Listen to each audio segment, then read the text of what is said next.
Thyroid సమస్యతో బాధపడుతున్నారా? అయితే సంప్రదించండి హోమియో కేర్ ఇంటర్నేషనల్. నమస్కారం డాక్టర్ శ్రీ ఆచార్య అనంతకృష్ణ స్వామి గారు. నమస్కారం అండి. Thank you so much for coming and చాలా మంది క్లాసెస్ అడుగుతూ ఉన్నారు, ఎందుకంటే న్యూ ఇయర్లో ఎంటర్ అవబోతున్నారు. ఆఫ్లైన్ క్లాస్ ఎవరైనా సరే ఎక్స్పెక్ట్ చేస్తారు, ఎప్పుడు అవకాశం ఉంటుంది మనకి ఇప్పుడు ఈ 2024 వచ్చి 15th డిసెంబర్ మనకి హైదరాబాద్లో ఉందండి. అలాగే మనకి 22nd స్పెషల్ క్లాస్ ఇంతకుముందు కూడా చెప్పుకున్నాం. మనం స్పెషల్ క్లాస్ చాలా రష్ ఉంది, తొందరగా ఎన్రోల్ చేసుకోవాలి. 29 డిసెంబర్ వచ్చి మనకి అనంతపూర్లో ఉందండి. ఓకే. అలాగే 26 జనవరి 25 వైజాగ్లో ఉంది. 2nd ఫిబ్రవరి మనకి తిరుపతిలో ఉంటుంది. అలాగే 16th ఫిబ్రవరి మనకి బెంగళూరులో ఉంటుంది. 2nd మార్చ్ 2025 మాత్రం విజయవాడలో ఉంటుంది. అలాగే మనకి జనవరి 5వ తారీఖు దుబాయ్లో క్లాస్ ఉంటుంది. ఈగర్లీ వెయిటింగ్ ప్రతి క్లాస్. ఎస్, ప్రీవియస్గా నేను మీతో చాలా వీడియోస్ చేస్తున్నాను. మనం ఏ వీడియో మాట్లాడినప్పటికీ కూడా కోరిక తీర్చుకోవడం గురించి మాట్లాడుతూ ఉంటుంటారు, అండ్ దాంతోపాటు డబ్బు ఆకర్షణ గురించి మీరు మాట్లాడుతూ ఉంటుంటారు. ఎస్పెషల్లీ ఉమెన్ వైపు కనుక మనం వస్తే ప్రతి ఒక్కరికి సంపాదించాలని ఉంటుంది. సంపాదించిన దాన్ని మన కోసం మనం ఉపయోగించుకోవాలని కూడా ఉంటుంటుంది. చాలామంది సంపాదించింది నిలబడదు అని చెప్తూ ఉంటుంటారు. డబ్బుని మనం ఏ విధంగా ఆకర్షించాలి అంటారు? ఆకర్షించడానికి గల సూత్రాలేంటి? మనీ మంత్రం ఏం చెప్తుంది? డబ్బు ఎందుకు నిల్చోదంటే అసలు ఆకర్షణ సిద్ధాంతం అంటే ఏందని మనం ముందు తెలుసుకోవాలి. విచిత్రం ఏం జరుగుతుందంటే ఆకర్షించడం అనేది ముందు మీకు తెలియదు. ఓకేనా? ఆకర్షించడం తెలిసింది మన సబ్జెక్ట్ ద్వారా, దాన్ని నిలుపుకోవడం తెలియదు. అర్థమైంది? ఇక్కడ విచిత్రం ఏం జరుగుతుందంటే మనం ఆకర్షించడం వేరు, డబ్బు వచ్చేసింది మన క్లాస్ ద్వారా, డబ్బు వచ్చేసింది, మళ్ళీ దాన్ని నిలుపుకోవడం తెలియదు. అందుకే నేనేం చెప్పానంటే మనకి రెగ్యులర్ క్లాస్లో మీకు డబ్బు వచ్చేస్తుంది. మీరు ఏదైతే రెగ్యులర్ క్లాస్కి వస్తారో దానివల్ల డబ్బు వస్తుంది. దాంతో అప్పులు కూడా తీరిపోతాయి. మ్యాక్సిమం అప్పులు తీరిపోతాయి. అంటే సబ్జెక్ట్ అర్థమైన వాళ్ళ గురించి చెప్తున్నాను. అర్థం కాని వాళ్ళు మళ్ళీ వస్తారు, మళ్ళీ అర్థం చేసుకునే ప్రయత్నం చేస్తారు, అది వేరు. కానీ ఈ రెగ్యులర్ క్లాస్తోని అప్పులు తీరిపోతాయి, డబ్బు వస్తుంది. దాన్ని ఎలా నిలబెట్టుకోవాలి, అది లాంగ్ లైఫ్ మనతో ఎలా ఉండాలి, అది తెలుసుకోవడానికి మనం స్పెషల్ క్లాస్ రావాలని చెప్తాం. ఎందుకంటే ఇప్పుడు ఒకేసారి అన్నీ చెప్పలేము. ఇప్పుడు మనం వీడియోలో మనకు ఉన్న ఒక 10 నిమిషాల నిడివిలో కొత్త వరకే చెప్పగలుగుతాం. ఆ తర్వాత ఒక రెగ్యులర్ క్లాస్ వచ్చినప్పుడు ఏమవుతుందంటే మనకి దాదాపు 10 గంటల నుంచి సాయంత్రం 5 గంటల వరకు క్లాస్ జరుగుతుంటుంది. ఒక 4-5 గంటల సబ్జెక్ట్ ఉంటుంది. ఆ 4-5 గంటల సబ్జెక్ట్లో మనం ఎక్కడెక్కడ మిస్టేక్స్ చేస్తున్నాం, ఇప్పటివరకు మన పరిస్థితులు ఏంటి, ఇలా ఎందుకున్నాయి, ఆకర్షణ సిద్ధాంతం అంటే ఏంటి, అది ఎలా పనిచేస్తుంది, దానికి సూత్రాలు ఏంటి, దానికి ఒక్కొక్క సిద్ధాంతం ఏమేమి చెప్పింది, అలాగే మన ఆధ్యాత్మికతను జోడించినప్పుడు ఆధ్యాత్మికతలో మనకు దాని గురించి ఏం చెప్పారు, అలాగే అది కాకుండా ఇంకా సామాజిక పరంగా మనం ఏమేమి మిస్టేక్స్ చేస్తున్నాం, ఇవన్నీ మనకు రెగ్యులర్ క్లాస్లో చర్చించడం జరుగుతుంది. ఓకేనా? స్పెషల్ క్లాస్కి వచ్చేసరికి ఏమవుతుందంటే మీకు కావాల్సినటువంటి హ్యూజ్ అమౌంట్ లేదా పెద్ద పెద్ద కోరికలు, దాంతోపాటు ఏంటంటే ఇప్పటి వరకు మనం ఆలోచించే విధానంలో తేడా. ఇప్పటిదాకా మనం ఏం చేస్తామంటే ఈ రెగ్యులర్ క్లాస్లో ఏమవుతుంది మనకి ఎప్పుడంటే మనకి డబ్బు గురించి అవగాహన మాత్రమే చెప్పగలుగుతాం మనం. అంటే ఇంతవరకు మనం డబ్బుతో ఎలా మాట్లాడితే తెలీదు, డబ్బుతో మాట్లాడతారా ఎలా, ఇవన్నీ మనకు ఆశ్చర్యం కలిగిస్తాయి. కానీ అవన్నీ మనం అక్కడ మేనేజ్ చేస్తాం, చెప్పగలుగుతాం. స్పెషల్ క్లాస్కి వచ్చేసరికంటే మీ యొక్క ఆలోచించే స్థాయి అనేది ఉన్నతంగా పెరుగుతూ ఉంటుంది, ఉన్నతంగా మారిపోతుంది. ఇప్పుడు ఒక వస్తువుని నువ్వు ఆకర్షించాలి, అది ఎలా ఆకర్షిస్తావు, అది ఎక్కడుంది, అది నీ దగ్గరికి ఎందుకు రావాలి. ఓకేనా? అది నీ దగ్గరికి ఎందుకు రావాలి. అప్పుడు కొన్ని మనం ఒక ఫంక్షన్కి వెళ్ళినప్పుడు అక్కడ అందరూ వరుసలో నిల్చొని మనం బఫెట్ చేస్తున్నప్పుడు మీ వాళ్ళు ఎవరో వచ్చేసి పలానా ఐటమ్ అక్కడ బాగుంది, అది కూడా వేసుకొని చెప్తారు సరదాగా. సరే అని చెప్పేసి ఈ అబ్బాయి ఇక్కడ నుంచి ట్రై చేసి అక్కడికి వెళ్ళే లోపు అది అయిపోతుంది. కొన్ని సందర్భాల్లో అది ఎక్స్పీరియన్స్ కూడా మనం చేస్తుంటాం. అయిపోయిన తర్వాత మనం వెయిట్ చేస్తుంటాం, అది ఇంకా రాదు. అదంతా మనం వెయిట్ చేసినది ఇంకా రాదు. సరిగ్గా ఎవరో పిలుస్తారు మనల్ని, మనం పక్కకు వచ్చేస్తాము, అది వచ్చేస్తుంది, మళ్ళీ పోయేసరికి అయిపోద్ది. ఎంత ప్రయత్నించినా మనకు దొరకదు. ఇక్కడ ఏమైంది, నువ్వు దాన్ని ఆకర్షించలేదు. అర్థమైందా? ఆకర్షించినప్పుడు అది నీ దగ్గర ఖచ్చితంగా వస్తుంది. ఇప్పుడు ఇంకో విషయం చెప్తాను. వరుసలో చివరిలో కూర్చున్నాం. ఎంత ఉందంటే మనకు బంతి భోజనాలు పెట్టేది, చివరిలో కూర్చున్నాం. మనం చిన్నప్పటి సంగతి చెప్తున్నా, చివరిలో కూర్చున్నాం. అక్కడ నుంచి వాడు లడ్డు ఏదో వేసుకుంటూ వస్తాడు, మన దగ్గరికి రాగానే అయిపోతుంది. ఓకేనా? ఇక్కడ గమ్మత్ ఏం జరుగుతుందంటే మీరు భోజనం అంతా అయిపోయిన తర్వాత ఎవరితోనో మాట్లాడుతున్నారు, దానికి సంబంధించినటువంటి వ్యక్తి సడన్గా లడ్డు తీసుకొచ్చి తినచుడరా బాగుందని ఇస్తాడు మీకు. ఇప్పుడు ఏమైంది, మీరు ఎక్కడ ఉన్నా సరే వెతుక్కుంటూ వచ్చింది, మీకోసం వెతుక్కుంటూ వచ్చిందా లేదా? ఎప్పుడు వస్తుంది అది, నువ్వు దాని మీద దృష్టి పెట్టినప్పుడు, దాని మీద ఆలోచించినప్పుడు. ఇప్పుడు ఏమైంది, సరిగ్గా నీ దగ్గరకు వచ్చేసరికంటే అది అయిపోయిందని ఒక బాధ నిన్ను పట్టు పీడుస్తూ ఉంటే బాగుండు అని దాన్ని ఆకర్షిస్తున్నావు పదే. నీ మనసులో అది సబ్ కాన్షియస్ మైండ్లో ఉండిపోయింది. అనుకోకుండా వీళ్ళతో మాట్లాడుతున్నావు, సడన్గా ఎవడు తీసుకొచ్చి నీకు ఇచ్చాడు, అంటే మీ పాపని నాన్న ఇదిగో అని చెప్పి ఒక 2 తీసుకుంది, ఒకటి తీసుకొచ్చి మీకు ఇచ్చేసింది, ఏదో రకం మీ చేతికి వచ్చేసింది. అంటే నీకు తెలియకుండానే నీ యొక్క మస్తిష్కంలో అది నిక్షిప్తమైనది.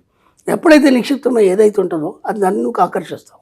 అంటే ఈ ప్రపంచంలో ఏదైనా సరే నువ్వు ఆకర్షిస్తే తప్ప నీ దగ్గరికి రాదు. ఎస్, ఆకర్షించాలంటే ముందు ఏం కావాలంటే ఆలోచన కావాలి. ఓకేనా? ఒక వస్తువుని ఆకర్షించాలంటే ఆ వస్తువు పట్ల నీకు ఆలోచన కావాలి, మెదలాలి ఫస్ట్. అంటే ఆ వస్తువు గురించి అవగాహన కానీ అది కావచ్చు. ఆ తర్వాత పొందాలనే కోరిక కావాలి. ఫస్ట్ ఆలోచన మన సబ్జెక్ట్లో ఫస్ట్ ఆలోచన మొదలవుతుంది. ఇప్పుడు మనకి ఇప్పుడు తీసుకుంటే ఆ పుష్ప 2 సినిమా జరుగుతుంది. ఓకేనా? హెవీ రష్గా ఉంది. ఓకేనా? టికెట్స్ దొరకలేవు, ఆన్లైన్లో ట్రై చేశారు, అంతా చేశారు. ఓకేనా? సినిమా చూడాలనే ఒక ఆలోచన వచ్చింది. ఇప్పుడు ఏమైంది, ఆలోచన పదే చేయడం వల్ల అది కోరికగా మారింది. అర్థమైందా? ఇప్పుడు ఏమైంది, సడన్గా మీ రిలేటివ్స్ ఎవరో లేకపోతే మీ ఫ్రెండ్స్ ఎవరో అరే సినిమాకి వస్తామో నా దగ్గర ఒక టికెట్ ఎక్కువ ఉంది అన్నాడు, టక్కుమని వెళ్ళిపోయారు. ఇప్పుడు దానికోసం మీరు ఎన్ని ప్రయత్నాలు చేసినా దొరకలేదు. ఇక్కడ ఆలోచన కోరిక తీవ్రమైనప్పుడు మీ యొక్క ఆకర్షణ సిద్ధాంతం పనిచేస్తుంది. మీ దగ్గరకు వచ్చిందా, మీరు వెళ్ళారా దానికోసం? మన దగ్గరికే వచ్చింది. ఎస్, మీరు ప్రయత్నం చేశారు కానీ మాత్రం మీరు వెళ్ళి అక్కడ ఏం ఫైట్ చేయలేదు. అనుకోకుండా మీ వాళ్ళు ఎవరో మిమ్మల్ని పిలిచారు. ఇక్కడ ప్రతి దగ్గర కూడా ఈ ఆకర్షణ సిద్ధాంతం అనేది చాలా సూక్ష్మంగా పనిచేస్తుంది. ఎలా పనిచేస్తుందంటే నువ్వు ఎప్పుడైతే ఆలోచిస్తావో దానికి సంబంధించినటువంటి తరంగాలు ఉంటాయి, వేవ్స్. ఆ వేవ్స్ అనేది ఈ విశ్వంలో ప్రయాణం చేస్తాయి. ప్రయాణం చేసి నువ్వు దేని మీద అయితే దృష్టి పెట్టావో ఈ వెళ్ళి దాన్ని పట్టుకొని వస్తాయి నీ దగ్గర. ఇదంతా ఎలా జరుగుతుందంటే మనకు భౌతికంగా ఏది కనిపించదు. అర్థమైందా? ఎప్పుడైతే నువ్వు పొందుతావో దాన్ని అప్పుడే నువ్వు భౌతికంగా చూస్తావు. ఇదంతా మీకు తెలియకుండానే మీ వెనకాల ఇదంతా డిజైన్ అనేది జరిగిపోతుంటుంది. ఇదంతా ఎవరు చేస్తారు? విశ్వం చేస్తారు. ఇదంతా ఎవరు చేస్తారు? విశ్వం చేస్తారు. కాబట్టి ఈ ఆకర్షణ సిద్ధాంతం అనేది ఎలా పనిచేస్తుందంటే మీకు తెలియకుండానే ఆలోచన ద్వారా కోరిక ద్వారా మీ యొక్క ఆకర్షణ సిద్ధాంతం పనిచేస్తుంది. కాబట్టి ఏ వస్తువు మీదైనా సరే, డబ్బు కావచ్చు, సంపద కావచ్చు, ఐశ్వర్యం కావచ్చు, ఇంకేదైనా మీకు కోరుకున్న వస్తువులు కావచ్చు, ఒక వ్యక్తి కావచ్చు, ఏదైనా కావచ్చు. 4 ఫ్రెండ్స్ ఉన్నారు, చక్కగా పార్టీ చేసుకుందాం అనుకుంటున్నారు, దాంట్లో ఒకటి రాలేదు. ఓకేనా? ఎంత ఫోన్ చేసినా కలవలేదు. ఇప్పుడు వీళ్ళు 3 కూర్చొని డిస్కస్ చేస్తున్నారు, వాడు ఉంటే బాగుండు, వాడు ఇంకా రాలేదు, వాడు ఫోన్ కలవట్లేదని.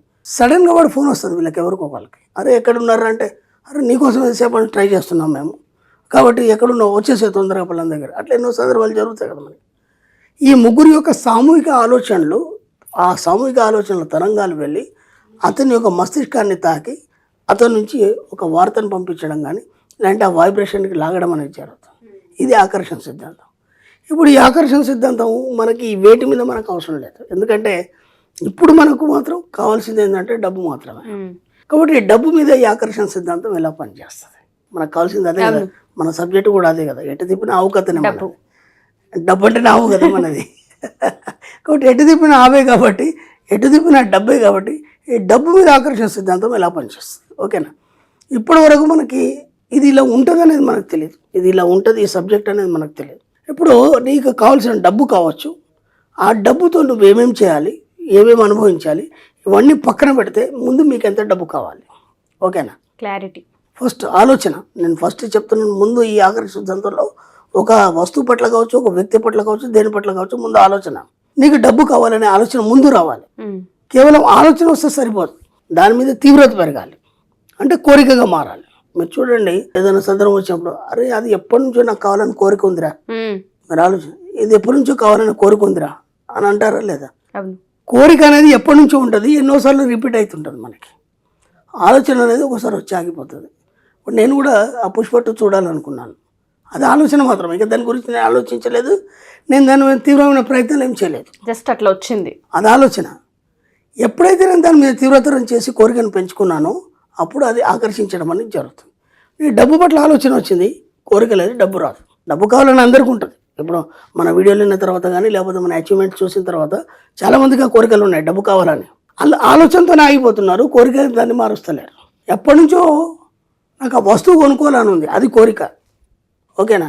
అనుకోకుండా వాళ్ళ ఫాదర్ కాకపోతే వాళ్ళ హస్బెండ్ కానీ టక్కిమైన వస్తువు తీసుకురావడం, లేదంటే ఒక బర్త్డే ఏదైనా అకేషన్లో ఆ వస్తువు ప్రజెంట్ చేయడం జరిగింది. ఎందుకు? ఇతను కేవలం ఆలోచించలేదు, దాని మీద ఎప్పటి నుంచో కోరిక ఉంది. ఆ కోరిక ఈ విధంగా లాగబడ్డది. అర్థమైందా? ఆలోచనతో ఆగిపోతే అది కోరిక అనేది తీరదు. కాబట్టి ఆలోచన కోరిక మార్చుకున్నప్పుడు అది ఆకర్షణ సిద్ధాంతంగా మారి మీ యొక్క భౌతిక జీవితంలో ప్రజెంట్ చేయబడుతుంది. ఆలోచన కోరికగా మారినప్పుడు అందులో చాలా పెద్ద మీనింగ్ ఉంది సార్. మీరు ఇందాక అన్నారు, డబ్బు కావాలి అనుకుంటున్నామా, వస్తువు కావాలి అనుకుంటున్నామా, లేదంటే అది ఎడ్యుకేషన్, ఆ ప్రాపర్టీ మనకు ఏదైనా తెలియదు. కావచ్చు. దానికి సంబంధించిన ఆలోచన, దాంతోపాటు దాని గురించి తెలుసుకునే అవేర్నెస్ని ఎప్పుడైతే కలిగి ఉంటూ ఉంటామో డెఫినెట్గా ఆకర్షిస్తాము. కోరికగా మారినప్పుడు, తీవ్రతరమైన ఖచ్చితంగా తీవ్రతరం కావాలి. ఇక్కడ ఏం జరుగుతుందంటే ఎప్పుడైతే తీవ్రతరం అవుతుందో మీ సబ్ కాన్షియస్ మైండ్ వికసనం జరుగుతుంది. వికసనం అంటే వికసించడం, అర్థమైంది. అందుకే సబ్ కాన్షియస్ మైండ్ని మనం ఏం చేస్తామంటే తామర పువ్వుతో సూచిస్తాం. కుండలి యోగంలో తామర పువ్వుతో చూసేది, తామర పువ్వు వికసించిన తామర పువ్వుతో చూపిస్తాం. అది వికసనం జరిగి ఈ సృష్టిలో ఉన్నటువంటి, విశ్వంలో ఉన్నటువంటి అనేక రకాలైన తరంగాల ద్వారా అది ఆకర్షించడం జరుగుతుంది బాడీకి. అది ఎక్కడైనా ఉండని, ఈ ప్రపంచంలో సృష్టిలో ఎక్కడైనా ఉండని, మీరు కోరుకున్న వస్తువు, మీరు కోరుకున్న మరుక్షణం మీ యొక్క థాట్స్ పదే పదే ఇచ్చినప్పుడు, కోరికగా మారినప్పుడు, ఆ తీవ్రతను పెంచినప్పుడు ఏమవుతుంది, మీకు తెలియకుండానే మీ సబ్ కాన్షియస్ మైండ్ అనేది విచ్చుకుంటుంది.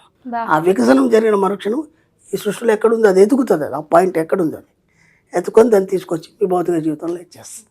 ఇది ఆకర్షణ సిద్ధాంతం. డీప్ సైన్స్ ఉంది ఆకర్షణ సిద్ధాంతం సిద్ధాంతం. అంటే ఊరికే అనుకుంటే వస్తుందని కాదు, ఎలా వస్తుంది అనేది నీకు ముందు తెలియాలి. ట్రూ. ఈ క్లారిటీ నీకు వస్తే కదా అప్పుడు నువ్వు దాని గురించి ప్రయత్నం చేస్తావు. ఎగ్జాక్ట్లీ. ఊరికే అనుకుంటే అయిపోతుందంటే కాదు కదా. No words sir.